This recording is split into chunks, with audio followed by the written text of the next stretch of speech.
Mheshimiwa Mwenyekiti, nami niendelee kushukuru tena kupata nafasi ya kuweza kuchangia kwenye bunge lako tukufu, na nitajielekeza kwenye hoja kama tatu tu, kwa sababu kuna mambo ya utumishi, lakini pia kuna mambo ya utawala bora ambayo najua TAKUKURU wamo humo ndani na masuala mengine. Mheshimiwa Mwenyekiti, kwa miaka yangu yote inayokaribia mitano katika bunge hili, nimekuwa najenga hoja kuhusiana na ujenzi wa stendi la jiji la Arusha. Sasa watu watashangaa naongelea stendi kwenye utumishi hapa kwa sababu kuna utawala bora. Wako TAKUKURU ambao nadhani wana kazi ya kufanya. Mheshimiwa Mwenyekiti, Daktari Samia Suluhu Hassan alifanya kazi kubwa sana. Katafutia mradi unaitwa mradi wa TACTIC, mradi ambao unakwenda kuweka historia kwa kujenga stendi ya kisasa kwenye jiji la Arusha.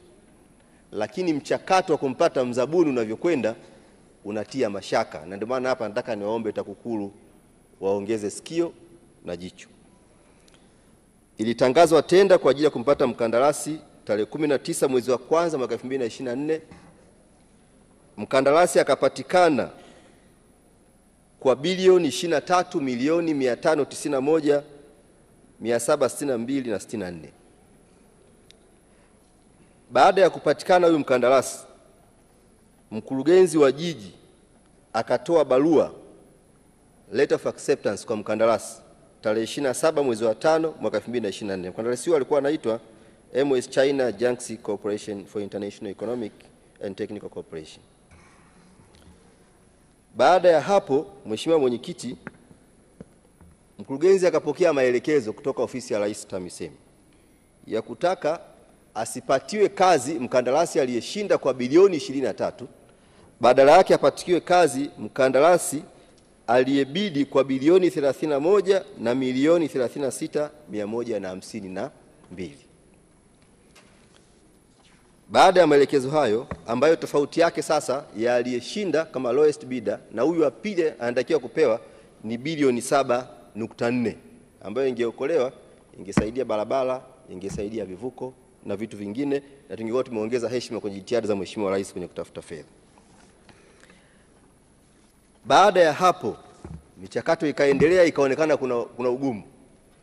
Mkurugenzi wa jiji la Arusha ambaye alipokea maelekezo aliyosema kutoka ofisi ya Rais TAMISEMI tarehe 12 Septemba 2024, ilivyofika tarehe 3 mwezi wa 2 2025 akaikansel tenda hiyo.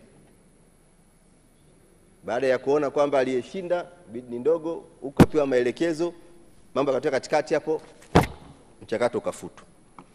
Mchakato ulivyofutwa ikatangazwa tena tenda.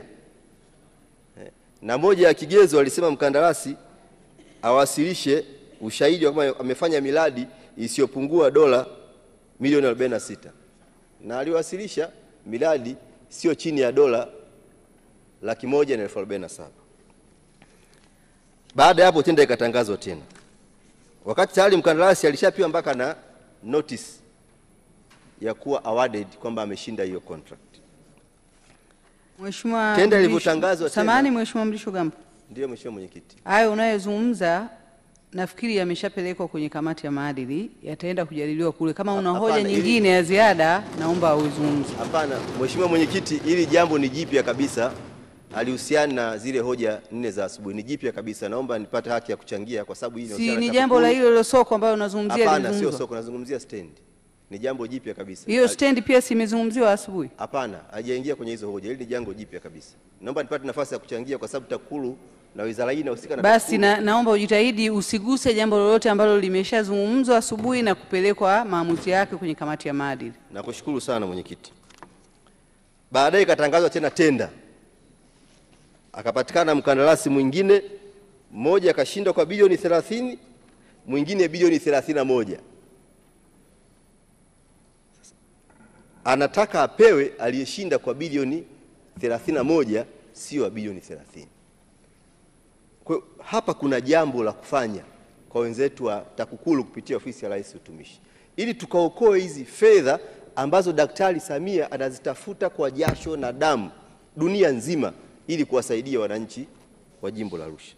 Na ukizingatia maelezo yangu, mimi si mtuhumu mtu hapa. Mimi naeleza scenario. Na natoa nafasi kwa taasisi zinazohusika zikafuatilie, ili ukweli ukijulikana hatua zichukuliwe. Ikiwa vinginevyo tutakubaliana pia na matokeo. Kwa Mheshimiwa Mwenyekiti, na hao waliopo sasa hivi, mmoja ameshaambia kule PPRA, ambao kwa maoni yangu mimi wote hawa, mmoja 30, mmoja 31, bado wanazidisha gharama zile zile. Kama ikichunguzwa na ikathibitika, tutafute namna yoyote ikiwezekana, akipatikana aliyebidi chini, tutaweza kuokoa gharama kubwa zaidi. Wananchi watapata stendi yao kama rais alivyokuwa anaifanyia kazi, pamoja na masuala mengine. Kwa hiyo nilisema hilo jambo, niliseme Mheshimiwa Mwenyekiti, kwa sababu ni jambo ambalo mimi naona lina maslahi mapana katika jimbo letu la Arusha mjini, na ni stendi ambayo kama isingekuwa haya mambo haya niliyosema hapa, pengine siku nyingi tungeshapata mkandarasi na kazi pengine ingeweza kuendelea. Lakini jambo la pili, kwenye upande huu wa utawala bora, ambayo pia nataka TAKUKURU hapo, nataka nitumie fursa hii kwa kweli kutoka kwenye dhati ya moyo wangu kuwapongeza sana TAKUKURU, na hasa kupitia mkurugenzi wake mkuu Chalamila, lakini na wasaidizi wake walioko mkoa wa Arusha na maeneo mengine. Tulikuwa tuna changamoto kubwa sana kwenye upande wa bodaboda. Kuna hela zilichukuliwa kwenye account, waliochukuliwa walikuwa wanajulikana, nimelalamika bungeni kwa muda mrefu, lakini wahusika hawakupatikana. Leo ninazungumza nikiwa na furaha kwa sababu tayari TAKUKURU wameshamkamata mmoja wa wahusika walioiba fedha za bodaboda, ambaye alikuwa ni mwenyekiti wa huo uboja. Bado waendelea na jitihada za kukamata, kuwatafuta wahusika wengine. Tunaomba wahusika wote watafutwe, na wanapokamatwa wapelekwe mahakamani, na lengo letu sisi zile fedha zipatikane, zirudi, ili ziende zikawasaidia bodaboda kama malengo yetu ya awali yalivyokuwa wakati tunatafuta zile fedha za kuweza kuwasaidia.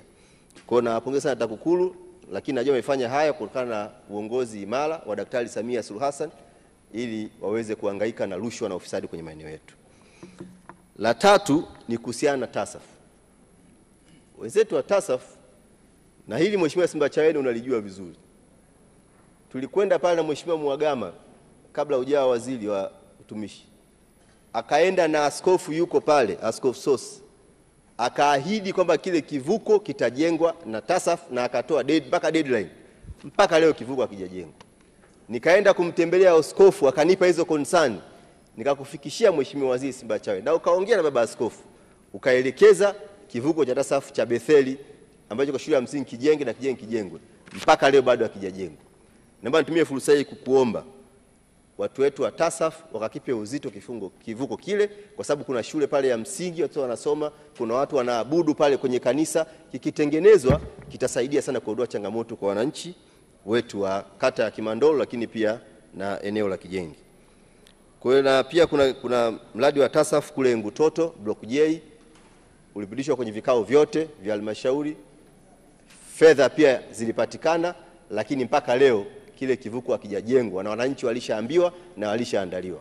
Kwa hiyo ni kuombe Mheshimiwa Simbachawene, na kivuko cha Block J kule Ngutoto Njiro na chenyewe pia kiende kikajengwa, sababu kilifuata taratibu zote na kikapitishwa na fedha zikatoka, lakini mwisho wa siku kivuko bado hakijajengwa. Sasa nini kilitokea? Una mamlaka ya kufuatilia, maana wakati mwingine tunapewa malalamiko kwamba mbunge hahudhurii vikao. Nilihudhuria kikao cha baraza la bajeti la juzi, taarifa ikasomwa pale ya bajeti. Taarifa inaweza kusomwa ya bajeti, hata hatujaijadili taarifa ile, tukaambiwa kuna kiongozi anakuja kama mgeni. Kiongozi akaja pale, watu wakaanza kulia. Wameanza kulia, bajeti ikafungwa, na ndio bajeti yenyewe ambayo imeitwa TAMISEMI kwenye vikao haikujadiliwa. Sasa hapo utawala bora uko wapi? Taarifa mwenyekiti. Kwa Mheshimiwa Mwenyekiti, baada ya kusema mwenyekiti. Taarifa iko wapi? Na naomba iko hapa mwenyekiti. Kwa kimei hapa. Ndio Mheshimiwa.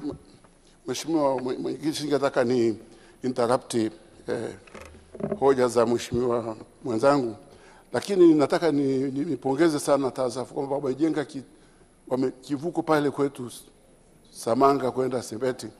Kivuko hicho kimetembelewa na kamati husika, na kamati imekiona ni cha hali ya juu sana. Kwa hiyo naomba kwamba na huko kwake wakafanya, itafanyika tu, asiwe na wasiwasi. Mheshimiwa Mrisho Gambo, unaipokea hiyo taarifa ya Dr. Kimei? Mwenyekiti naipokea, maana najua imemsaidia pia kuendelea kujenga jimboni. Mheshimiwa Mwenyekiti, naomba sekunde kidogo kwa sababu dakika zangu amechukua Mheshimiwa Kimei. Mheshimiwa Mwenyekiti. Mheshimiwa maizea nusu dakika, muda umeisha kingine mengi. Mheshimiwa Mwenyekiti, naomba pia nitumie fursa hii kutoka kwenye sakafu ya moyo wangu kwa kweli kumpongeza sana Daktari Samia Suluhu Hassan. Ametatua changamoto nyingi sana za watumishi. Wana miaka mingi walikuwa hawajapanda madaraja. Kwa Daktari Samia walipanda madaraja. Mishahara ilikuwa haijapanda. Kwa Daktari Samia mishahara imepanda. Malimbikizo yalikuwa hayajalipwa. Kwa Daktari Samia malimbikizo yamelipwa. Lakini bado watumishi wamenituma. Tumshukuru Daktari Samia, lakini tumuombe aendelee kuwakumbuka na ikiwezekana apandishe mishahara yao. Na sio tu watumishi wa umma, lakini pia na watumishi wa sekta binafsi ambao kiuhalisia mishahara yao imekuwa midogo na sekta binafsi zinajiamulia wakati mwingine kwa sababu malengo yaliyowekwa ni madogo, wanatembelea mle mle. Kwa hiyo tunaomba mtusaidie pia kuwasimamia angalau kima chao cha chini sekta binafsi kifanane angalau na kima cha chini cha serikali ambacho ni kikubwa zaidi. Baada ya kusimama mwenyekiti, nashukuru sana, asante sana. Asante sana Mheshimiwa Mrisho Gambo.